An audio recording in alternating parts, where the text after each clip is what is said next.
নমস্কার বন্ধুরা, নবরত্নের আজকের ভিডিওতে আপনাদের স্বাগত। আমেরিকার স্কুলগুলোতে বইয়ের থিওরি পড়াশুনোর পাশাপাশি প্র্যাকটিক্যাল পড়াশুনোর উপরে জোর দেওয়া হয়। নীলের স্কুলে এখন রকের ওপর পড়াশুনো চলছে, তাই রক সংক্রান্ত একটি প্রজেক্ট ও তৈরি করছে। উইকেন্ডে এই প্রজেক্টটা নীল সেরে রাখছে, কারণ স্কুল খুললেই এটা ওকে নেক্সট উইকে জমা দিতে হবে। বইয়ের পড়াশুনোর পাশাপাশি নানান ধরনের প্রজেক্ট ও ফিল্ড ট্রিপ এদেশের স্কুল শিক্ষার একটি অন্যতম অংশ, যা কিনা ছেলে মেয়েদের পড়াশুনোর ব্যাপারে আরও আগ্রহী করে তোলে। আজকে আমি আমার স্কুলের জন্য একটা প্রজেক্ট বানিয়েছি। এটা হচ্ছে একটা অবজারভেশন মডেল, যেটা হচ্ছে আমি ডিসপ্লে করব আমার স্কুলে গিয়ে।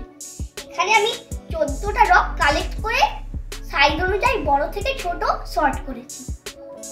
এই প্রজেক্টটা করতে গিয়ে নীল যেমন খুশি হয়েছিল, ঠিক তেমনই আমিও খুব খুশি ছিলাম, কারণ লাস্ট উইকেন্ডে রান্নাঘর থেকে ছিল আমার ছুটি।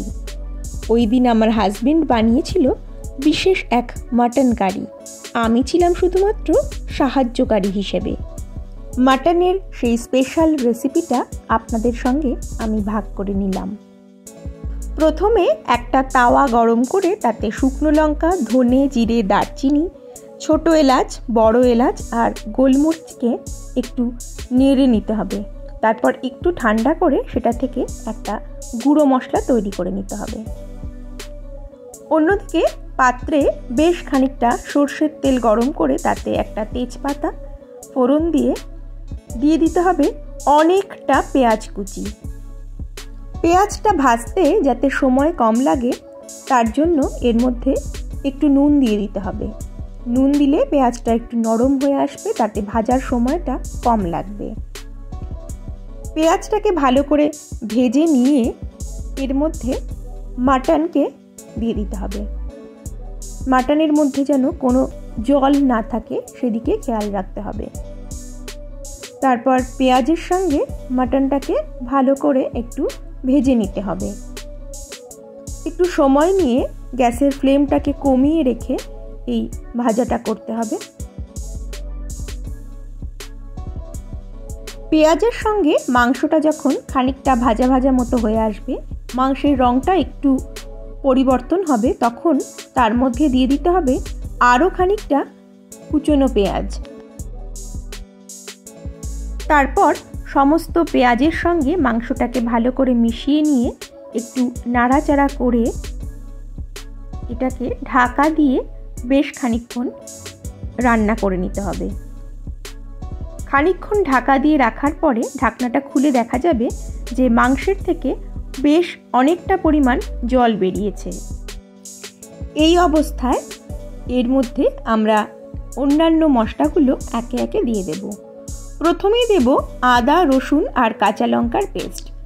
তারপর দেব হলুদ গুঁড়ো, কাশ্মীরি লাল লঙ্কার গুঁড়ো, ধনে গুঁড়ো আর দেব নুন। তারপর সব কিছুকে খুব ভালো করে মিশিয়ে নিয়ে মাংসটাকে সময় নিয়ে কষতে হবে। মিনিট 5 মাংসটাকে এইভাবে কষিয়ে নিয়ে তারপর ঢাকনা দিয়ে 20 মিনিট মতো রেখে দেব। 20 মিনিট পরে ঢাকাটা খুলে ভালো করে একটু নাড়িয়ে দেব।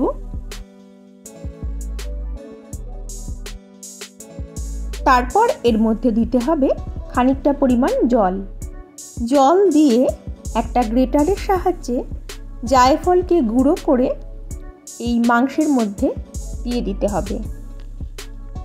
এইভাবে আরও মিনিট 10 সময় ধরে মাংসটাকে কষাতে হবে। যত ধৈর্য ধরে লো ফ্লেমে আস্তে আস্তে এই মাংসটাকে কষাবেন, তত এর স্বাদ দ্বিগুণ হয়ে উঠবে। তারপর এর মধ্যে দিয়ে দিতে হবে ফেটিয়ে রাখা টক দই। এই সময় গ্যাসের ফ্লেমটা একেবারে লো রাখবেন, যাতে দইটা মাংসের মধ্যে দেওয়ার সঙ্গে সঙ্গে ফেটে না যায়। এরই মধ্যে মিশিয়ে দিতে হবে আগে থেকে ভেজে রাখা সেই গুঁড়ো মশলাটা। তারপর সব কিছুকে খুব ভালো করে মিশিয়ে নিয়ে ঢাকা দিয়ে 40 মিনিটের জন্য রান্না করতে হবে। 40 মিনিট পর ঢাকা খুলে মাংসটাকে ভালো করে একটু নেড়ে নিয়ে চেক করে নিতে হবে যে মাংসটা সেদ্ধ হয়েছে কিনা। যদি সেদ্ধ না হয়ে থাকে তবে আরও খানিকক্ষণ মাংসটাকে রান্না করে নিতে হবে।